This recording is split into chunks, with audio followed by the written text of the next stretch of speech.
بسم اللہ الرحمن الرحیم۔ ناظرین السلام علیکم ورحمۃ اللہ۔ ناظرین یہ کتاب ہے قرآن کریم، ٹائٹل ہے اس کا توضیح القرآن، آسان ترجمہ قرآن تشریحات کے ساتھ، از مفتی محمد تقی عثمانی۔ ناظرین اس کتاب کے اندر ہم تمام تر صورتیں ان کا تعارف کراتے ہیں اور صورت کی اہمیت اور اس کی افادیت اور تعارف اور فضیلت کیا ہے یہ ہم آپ کے سامنے رکھتے ہیں، صرف ہر صورت کا۔ آج ویلاگ کے لحاظ سے ویلاگ نمبر 14 اور صورت نمبر بھی 14 اور صورت کا نام ہے ابراہیم اور صفحہ نمبر ہے 509۔ ہم آپ کے سامنے رکھنے جا رہے ہیں صورت ابراہیم کا تعارف اور صورت کا آغاز کہاں سے ہوتا ہے۔ یہ ہم رکھتے ہیں روزانہ کی بنیاد پر آپ کے سامنے، اس لیے کہ آپ خود بھی پڑھیں اور دوسروں تک پہنچائیں۔ یہی پہچان ہے ایک اچھے مومن کی، مسلمان کی۔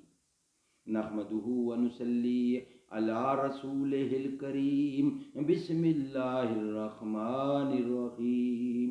قال النبی صلی اللہ علیہ وسلم، خیرکم من تعلم القرآن وعلمہ۔ بہترین لوگ وہ ہیں جو خود بھی قرآن پڑھیں، دوسروں کو پڑھائیں، سکھائیں اور لکھائیں، سمجھائیں۔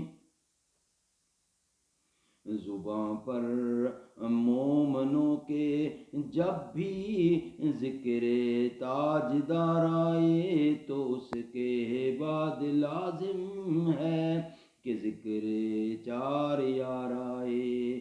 ابو بکر و عمر، عثمان و حیدر جب بھی باغباں ہوں تو پھر کیوں کرنا باغ مصطفیٰ میں ایک بہار آئے۔ رب صلی وسلم دائماً ابدا علی حبیبک خیر خلق کل یمین۔ سورت ابراہیم، سورت نمبر 14، قرآن کے سیریل کے لحاظ سے سورت کا نمبر 14 ہے۔ سورت ابراہیم صفحہ نمبر 509۔ تعارف۔ دوسری مکی صورتوں کی طرح اس صورت کا موضوع بھی اسلام کے بنیادی عقائد کا اس بات اور ان کا انکار کرنے کے خوفناک نتائج پر تنبیہ ہے۔ چونکہ عرب کے مشرکین حضرت ابراہیم علیہ السلام کو مانتے تھے، اس لیے سورت کے آخر سے پہلے رکوع میں ان کی وہ پر اثر دعا نقل فرمائی گئی ہے جس میں انہوں نے شرک اور بت پرستی کی صاف صاف برائی بیان کرتے ہوئے اللہ تعالیٰ سے درخواست کی ہے کہ انہیں اور انہی کے بیٹوں کو بت پرستی سے محفوظ رکھا جائے۔ اسی وجہ سے اس سورت کا نام سورت ابراہیم ہے۔ سبحان اللہ، سبحان اللہ۔ ناظرین وما ابری 13واں پارہ ہے یہ۔ سورت ابراہیم مکی ہے اور اس میں 52 یعنی 52 آیتیں ہیں اور 7 رکوع ہیں، اور مکیہ کا جو نمبر ہے سیریل نمبر وہ ہے 72۔ بسم اللہ الرحمن الرحیم، شروع اللہ کے نام سے جو سب پر مہربان ہے، بہت مہربان ہے۔ الف لام را، کتاب انزلنہ الیک لتخرج الناس من الظلمات الی النور باذن ربہم الی صراط العزیز الحمید۔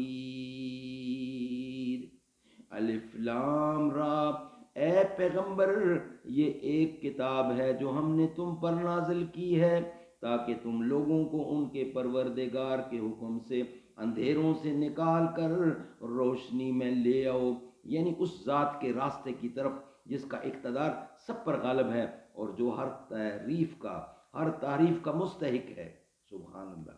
اس کا ایک مطلب تو یہ ہے کہ وہ اسلام میں کوئی نہ کوئی عیب تلاش کرتے رہتے ہیں تاکہ انہیں اعتراض کا موقع ملے، اور دوسرا مطلب یہ ہے کہ وہ اس فکر میں لگے رہتے ہیں کہ قرآن و سنت میں کوئی بات ان کے خیالات اور خواہشات کے مطابق مل جائے تو ان کو اپنے باطل نظریات کی تائید میں پیش کریں۔ ناظرین یہ تھی سورت کا تعارف، فضیلت، اہمیت اور آغاز جو میں نے آپ کے سامنے رکھا۔ ہم روزانہ کی بنیاد پر ہر سورت کا تعارف، فضیلت اور اہمیت آپ کے سامنے رکھتے ہیں۔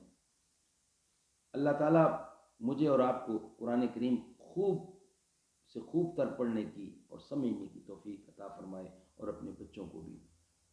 میرے رب کی مجھ پر عنایت ہوئی، کہوں بھی تو کیسے عبادت ہوئی، حقیقت ہوئی جیسے مجھ پر ایام، قلم بن گیا ہے خدا کی زبان، درندوں چرندوں پہ قابو دیا، تجھے بھائی دے کے بازو دیا، بہن دی تجھے اور شریک سفر، یہ رشتے یہ ناتے گھرانہ یہ گھر، کہ اولاد بھی دیے والدین، الف لام میم کاف اور عین غین، یہ عقل و ذہانت شعور و نظر، یہ بستی یہ صحرا یہ خشکی یہ تر، اور اس پر کتاب ہدایت بھی دی، نبی بھی اتارے شریعت بھی دی، غرض کے سبھی کچھ ہے تیرے لیے،